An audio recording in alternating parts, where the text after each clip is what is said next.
didn't hack anyone. He didn't steal anything. All he did was tell the truth. This is the story of how one overworked IT guy, quietly holding the company's digital world together, got pushed too far.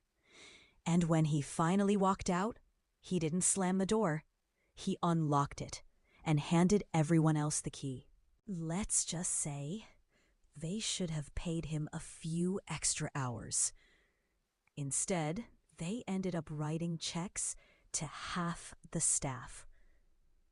This one's for the Cube Warriors, the underpaid tech saviors. This is revenge with receipts. Let's rewind to Bob. That's not his real name, but we'll call him Bob. He was one of those kids who took apart the family computer before he hit double digits. While other kids were outside building tree forts, Bob was building private servers, just for fun. By the time he was grown, IT was second nature. After bouncing between a few IT jobs, Bob landed at a mid-sized distribution company in Ontario, Canada. Nothing special, just another cog in the corporate machine. For 2 years, Bob was one of only 2 IT people. 2, running the tech for a whole business. Then came the update. The company wanted to upgrade. No more juggling 5 different systems for payroll, inventory, dispatch. You get it. They wanted one system to rule them all. And Bob, he recommended a super powerful ERP he'd used before. He knew this thing like the back of a circuit board. Bob became the guy who made it all work, training every department, fixing bugs, making the chaos functional. He became the glue holding the entire company together. And once everything finally settled, he could breathe again. For a minute, things were quiet until the company started expanding. More provinces, more time zones, more problems. Turns out, Canada's big. Employees were now working early in the morning and late into the night, which also meant Bob was always on call. 6 a.m. calls, 7 p.m. emergencies, weekend pings. Every time someone yelled IT, they meant Bob. To fix the growing madness, management cooked up a clever plan. Let's make Bob come in at 6 a.m. and have his teammate come in later. Problem? His teammate had kids, couldn't do it, said no. Management said do it anyway. He quit. Just like that, Bob became a one-man IT department. And if you think he got a bonus, a promotion, or even a thank you card, you'd be wrong. Bob asked for a raise. Denied. Asked for overtime.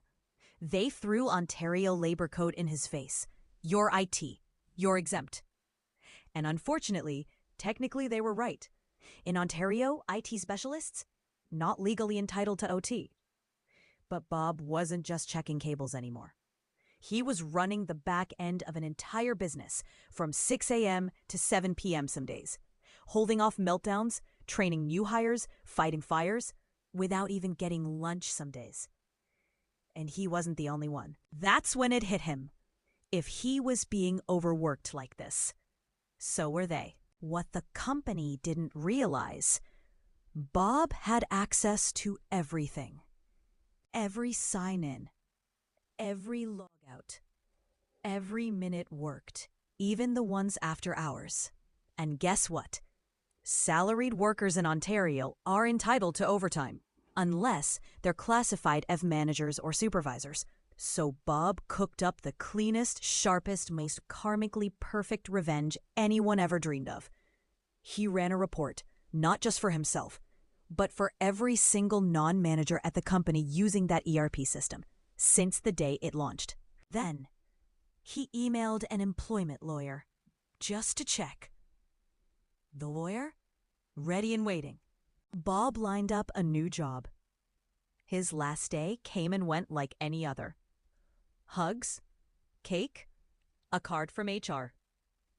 But what came next was the bomb. That weekend, every single employee, except the actual managers, got an unexpected email. Subject: you are legally entitled to overtime pay. Attached, an Excel file, personalized, showing exactly how many unpaid overtime hours they've worked since year one. And below that, a line for legal advice. Contact, employment lawyer name. The reaction? Instant chaos. Phones blowing up. Managers pacing hallways. HR turning into DEFCON 1. Within days, nearly every employee had authorized that lawyer to go after their back pay. The company? They weren't negotiating raises anymore. Now they were fending off lawsuits and audits. All that overtime they ignored for Bob, they wound up paying it with interest. Not just to Bob, but to literally dozens of staff. Bob didn't burn bridges.